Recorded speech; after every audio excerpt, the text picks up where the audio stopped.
दोस्तों नमस्कार, स्वागत है एक बार फिर से आज की बड़ी और ताजा खबरों में। आपको बता दें कि सुखोई और मिराज विमान की गर्जना से गूंजा पूर्वांचल एक्सप्रेसवे। पीएम मोदी के सामने वायु सेना ने दिखाया दम। वहीं पुलिस को चकमा देकर जगह जगह पूर्वांचल एक्सप्रेसवे पर चली सपा की साइकिल किया सांकेतिक उद्घाटन। वहीं चीन को चैलेंज देगा पूर्वांचल एक्सप्रेसवे, इमरजेंसी में होगी लड़ाकू विमानों की लैंडिंग। वहीं पीएम मोदी का अखिलेश यादव पर बड़ा हमला, बोले उन्हें मेरे बगल में खड़े होने में लगता था डर। वहीं बीएसएफ का अधिकार क्षेत्र बढ़ाए जाने का तगड़ा विरोध।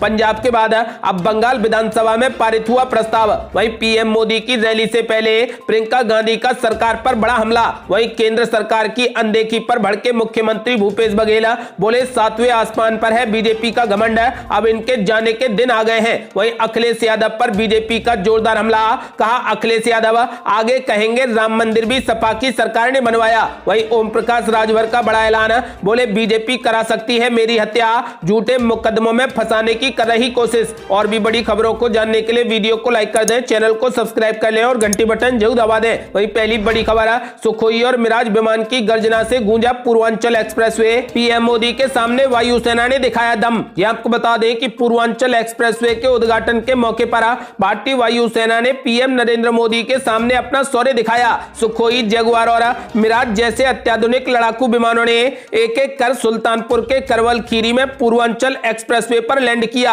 और थोड़ी देर बाद उड़ान भी भरी। लड़ाकू विमानों की गर्जना देर तक सुनाई देती रही। पूर्वांचल एक्सप्रेसवे के उद्घाटन समारोह को संबोधित करते हुए पीएम मोदी ने अखिलेश यादव पर जमकर हमला बोला। उन्होंने कहा कि पिछली सरकार ने यूपी की जनता के साथ भेदभाव किया, परिवार का हित साधा, ऐसे लोगों को यूपी वाले हमेशा हमेशा के लिए हटा देंगे। 2017 में योगी और मोदी को आपने अपनी सेवा का मौका दिया। यूपी के विकास कार्यों को देखकर मैं कह सकता हूं कि यूपी का भाग्य बदलना शुरू हो गया है, तेजी से भाग्य बदलने वाला है। यूपी में कितनी बिजली कटौती होती थी, कानून व्यवस्था की क्या हालत थी, मेडिकल की क्या स्थिति थी, सड़कों पर राहजनी होती थी, अब राहजनी करने वाले जेल में हैं। गांव गांव नई राह बन रही है। पीएम मोदी ने कहा कि बीते 4.5 सालों में यूपी में हजारों किलोमीटर नई सड़कें बनी हैं। यूपी के विकास का सपना अब साकार होता दिख रहा है। आज यूपी में नए मेडिकल कॉलेज, एम्स की स्थापना की जा रही है। कुशीनगर में अंतरराष्ट्रीय हवाई अड्डे का लोकार्पण किया गया।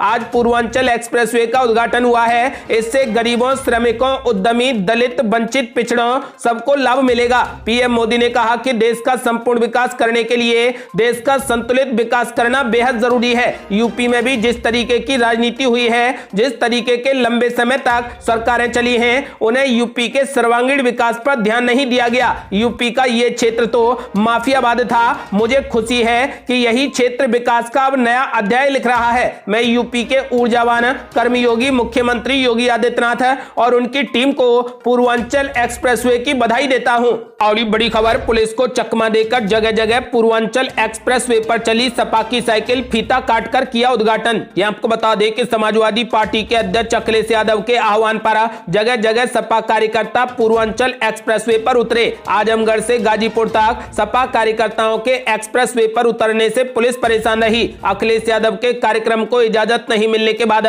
सोमवार को ही सपा प्रमुख अखिलेश यादव ने पूर्वांचल एक्सप्रेसवे पर साइकिल लेकर सपा कार्यकर्ताओं के उतरने की कड़ी चेतावनी दे दी थी। कई स्थानों पर सपा कार्यकर्ताओं ने फूल माला चढ़ाकर एक्सप्रेसवे का सांकेतिक उद्घाटन भी कर दिया। मंगलवार की सुबह प्रधानमंत्री के उद्घाटन से पहले ही समाजवादी पार्टी के कार्यकर्ताओं ने पूर्वांचल एक्सप्रेसवे पर फीता काट दिया। अखिलेश यादव ने ट्विटर पर इसकी तस्वीरें भी शेयर की। समाजवादी युवजन सभा के जिलाध्यक्ष किशन दीक्षित के नेतृत्व में दर्जन भर सपा कार्यकर्ताओं ने पूर्वांचल एक्सप्रेसवे पर बाकायदा नारियल तोड़कर फीता काटकर साइकिल यात्रा निकाली। इसकी जानकारी होते ही अधिकारियों ने आनन फानन में कार्रवाई करते हुए सपाइयों को आजमगढ़ के थाना तैबरपुर पर गिरफ्तार कर जेल भेज दिया। आपको बता दें कि वहीं आजमगढ़ शहर से सटे सिराहा के पास सुबह 8 बजे पूर्व मंत्री और सदर विधायक दुर्गा यादव, गोपालपुर विधायक नफीस अहमद अपने कुछ समर्थकों के साथ कंधे पर साइकिल लेकर एक्सप्रेसवे पर चढ़ गए। इसके बाद कुछ दूर साइकिल चलाते हुए इसका सांकेतिक लोकार्पण कर दिया। इस दौरान दुर्गा यादव ने कहा कि भाजपा के झूठ का घड़ा भर चुका है। समाजवादी पूर्वांचल एक्सप्रेसवे के उद्घाटन के बहाने जिस तरीके से हमारे राष्ट्रीय अध्यक्ष के कार्यक्रम को अनुमति नहीं मिली है, वो इस दम्भी सरकार के अहंकार को दिखाता है। नफीस अहमद ने कहा कि अखिलेश यादव ने समाजवादी पूर्वांचल एक्सप्रेसवे की नींव रखी थी। थी उसे भाजपा सरकार ने नाम बदलकर पूर्वांचल एक्सप्रेसवे कर दिया। आपको बता दें कि उधर गाजीपुर में भी सुरक्षा व्यवस्था को धत्ता बताते हुए सपा नेताओं ने पूर्वांचल एक्सप्रेसवे पर पुष्प वर्षा कर सांकेतिक उद्घाटन कर दिया। एक्सप्रेसवे पर जाने के लिए पहुंचे सपा कार्यकर्ताओं को रोकने के लिए पुलिस ने ट्रैक्टर और बैरियर लगाया तो नोकझोंक हो गई। पुलिस को धक्का देकर सपा नेता एक्सप्रेसवे पर चढ़ गए और पूर्वांचल एक्सप्रेसवे का फीता काटकर फूल बरसाकर सांकेतिक उद्घाटन कर दिया। और बड़ी खबर, बीजेपी ने अखिलेश यादव पर बोला जोरदार हमला। कहा अखिलेश यादव आगे कहेंगे कि राम मंदिर भी सपा की सरकार ने बनवाया है। ये आपको बता दें कि भारतीय जनता पार्टी ने समाजवादी पार्टी के प्रमुख अखिलेश यादव पर झूठ बोलने का आरोप लगाते हुए कहा कि जिस हिसाब से कागजी एक्सप्रेसवे का झूठा ढोल अखिलेश यादव पीट रहे हैं, उनका अगला ट्वीट यही होगा कि राम मंदिर भी समाजवादी पार्टी सरकार ने बनवाया है। प्रधानमंत्री नरेंद्र मोदी द्वारा उद्घाटन से ठीक पहले समाजवादी पार्टी के अध्यक्ष अखिलेश यादव ने पूर्वांचल एक्सप्रेसवे की गुणवत्ता पर सवाल उठाए और उत्तर प्रदेश की योगी आदित्यनाथ सरकार पर लागत कम करने के लिए गुणवत्ता से समझौता करने का आरोप लगाया। आपको बता दें कि वहीं भारतीय जनता पार्टी के प्रदेश प्रवक्ता हरीश चंद्र श्रीवास्तव ने कहा कि लंबे अरसे से जब भी कोई कार्य योगी सरकार ने किया तो अखिलेश यादव या उनके प्रवक्ता यही कहते मिले हैं कि वो तो सपा सरकार ने किया। कहीं ना कहीं ये उनके हीनता बोध को दर्शाता है। आपको बता दें कि प्रधानमंत्री नरेंद्र मोदी ने मंगलवार को पूर्वांचल एक्सप्रेसवे का उद्घाटन कर दिया। और ये बड़ी खबर, चीन को कड़ा चैलेंज देगा पूर्वांचल एक्सप्रेसवे। यहां पर इमरजेंसी में होगी लड़ाकू विमानों की लैंडिंग। ये आपको बता दें कि चीन नए हवाई अड्डों का निर्माण कर रहा है। 3488 किलोमीटर लंबी वास्तविक नियंत्रण रेखा यानी LAC के नजदीक बने मौजूदा हवाई अड्डों को अपग्रेड कर रहा है। इस बीच प्रधानमंत्री नरेंद्र मोदी ने उत्तर प्रदेश में पूर्वांचल एक्सप्रेसवे का उद्घाटन किया है। इस एक्सप्रेसवे पर कूड़े भार में 3.3 किलोमीटर लंबा रनवे भी बनाया गया है। यहां पर कठिन से कठिन परिस्थितियों में लड़ाकू विमानों की लैंडिंग कराई जा सकती है। लखनऊ आगरा एक्सप्रेसवे पर भी इसी प्रकार की हवाई पट्टी है। आपको बता दें कि इस पूर्वांचल एक्सप्रेसवे पर लड़ाकू विमानों की इमरजेंसी में लैंडिंग कराई जाएगी। और ये बड़ी खबर, पीएम मोदी की रैली से पहले प्रियंका गांधी का सरकार पर बड़ा हमला, लगाया गंभीर आरोप। ये आपको बता दें कि कांग्रेस महासचिव प्रियंका गांधी वाड्रा ने आरोप लगाया है कि उत्तर प्रदेश में भारतीय जनता पार्टी की सरकार प्रधानमंत्री नरेंद्र मोदी और गृह मंत्री अमित शाह की जनसभाओं में भीड़ को जुटाने के लिए जनता की गाड़ी कमाई के करोड़ों रुपए खर्च कर रही है। प्रियंका गांधी ने यह दावा भी किया है कि जनता बीजेपी की राजनीति को समझ चुकी है, इसलिए अब भारी रकम खर्च करके चेहरा बचाने की कवायद की जा रही है। कांग्रेस की उत्तर प्रदेश प्रभारी प्रियंका गांधी ने कहा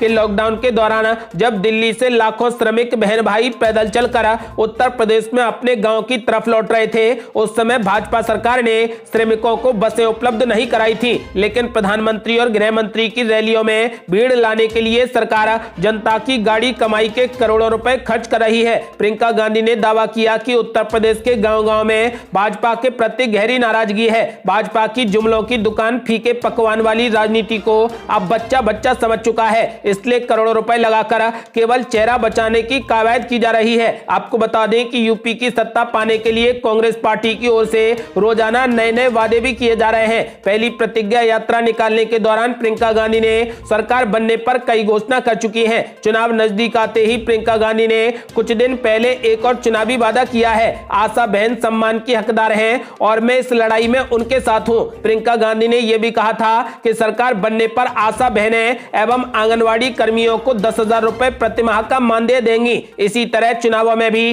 टिकट बंटवारे को लेकर महिलाओं पर खास ध्यान देने की बात कही जा चुकी है। आपको बता दें कि प्रियंका गांधी ने इस समय यूपी फतेह करने की बड़ी तैयारी कर ली है। और ये बड़ी खबर, केंद्र सरकार की अनदेखी पर जमकर भड़के मुख्यमंत्री भूपेश बघेल, बोले 7वें आसमान पर है बीजेपी का घमंड, अब उनके जाने के दिन आ गए हैं। ये आपको बता दें कि उत्तर प्रदेश रवाना होने से पहले मुख्यमंत्री भूपेश बघेल ने मोदी सरकार पर जमकर हमला बोला। मुख्यमंत्री ने कहा कि मंत्रियों को मिलने का समय नहीं देना, समझ लीजिए कि अब उनके जाने के दिन आ गए हैं। उनका घमंड 7वें आसमान पर है और जनता ये सब देख रही है। हिमाचल, हरियाणा और कर्नाटक की जनता ने उपचुनाव में इन्हें सबक सिखा दिया है। आपको बता दें कि कांग्रेस आलाकमान ने मुख्यमंत्री भूपेश बघेल को उत्तर प्रदेश विधानसभा चुनाव के लिए पर्यवेक्षक नियुक्त किया है। बताया जा रहा है कि बांदा में 23 नवंबर को प्रियंका गांधी की प्रतिज्ञा यात्रा के तहत एक बड़ी जनसभा होने वाली है और मुख्यमंत्री भूपेश बघेल उसी की तैयारियों को देखने के लिए यूपी आ रहे हैं।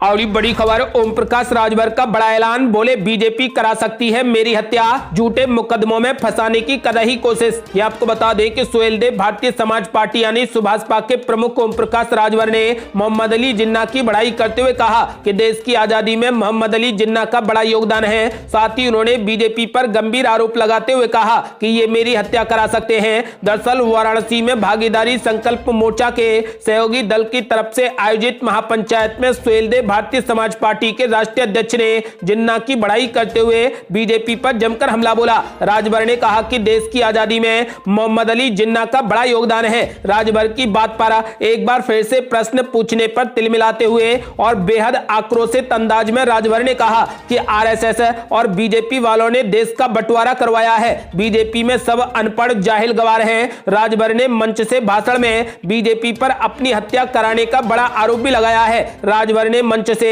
बेहद विवादित बयान दिया है। वाराणसी में सुभाषपा के राष्ट्रीय अध्यक्ष ओम प्रकाश राजभर ने मोहम्मद अली जिन्ना पर खुलकर अपना समर्थन करते हुए कहा कि कहीं कुछ भी नहीं है, केवल बीजेपी वालों का दर्द है। वहीं जब उनसे पूछा गया कि क्या जिन्ना का नाम लेना जायज है, इस पर ओम प्रकाश राजभर ने सीधे सीधे कहा कि देश की आजादी में मोहम्मद अली जिन्ना का बड़ा योगदान है। बाल गंगाधर तिलक को जब फांसी की सजा हुई तो उनके खिलाफ मुकदमा मोहम्मद अली जिन्ना ने लड़ा था। राजभर ने आगे कहा कि देश के बंटवारे की बात होती है तो आप प्रधानमंत्री बना दिए होते तो देश का बंटवारा ही कहां से होता, जिन्ना ने देश का बंटवारा करवाया।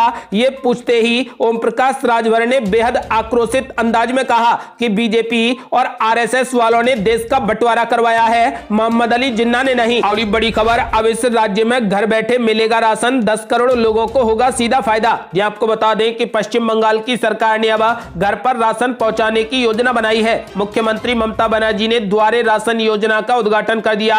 इस दौरान मुख्यमंत्री ने कहा कि इससे राज्य के लगभग 10 करोड़ लोगों को सीधा फायदा होगा। ममता बनर्जी ने कहा कि उनकी सरकार ने राशन डीलर के लिए कमीशन 75 रुपए से बढ़ाकर 150 रुपए प्रति क्विंटल करने का फैसला किया है। मुख्यमंत्री ने कोलकाता के नेताजी इंडोर स्टेडियम में योजना की शुरुआत करते हुए कहा कि इस द्वारे राशन योजना से राज्य के 10 करोड़ लोगों को मदद मिलेगी। उन्होंने इस मौके पर सभी राशन डीलरों से इसे सफल बनाने का अनुरोध किया है। उन्होंने कहा कि कई राज्य पश्चिम बंगाल की योजनाओं का अनुकरण करने की कोशिश कर रहे हैं। ममता बनर्जी ने इस साल मार्च अप्रैल में हुए विधानसभा चुनाव से पहले इस योजना की घोषणा की थी, जिसके तहत डीलर लाभार्थियों के घर तक राशन पहुंचाएंगे। और बड़ी खबर, अब गरीब भी करेंगे एसी ट्रेन में सफर, जनरल डिब्बों को एसी कोच में बदलने की तैयारी में रेलवे। ये आपको बता दें कि ट्रेनों के जनरल कोच में सफर करने वाले यात्रियों के लिए राहत भरी खबर है। अगर सब कुछ सही रहा तो यात्रियों को कम पैसे में ही एसी कोच में सफर का आनंद मिलेगा,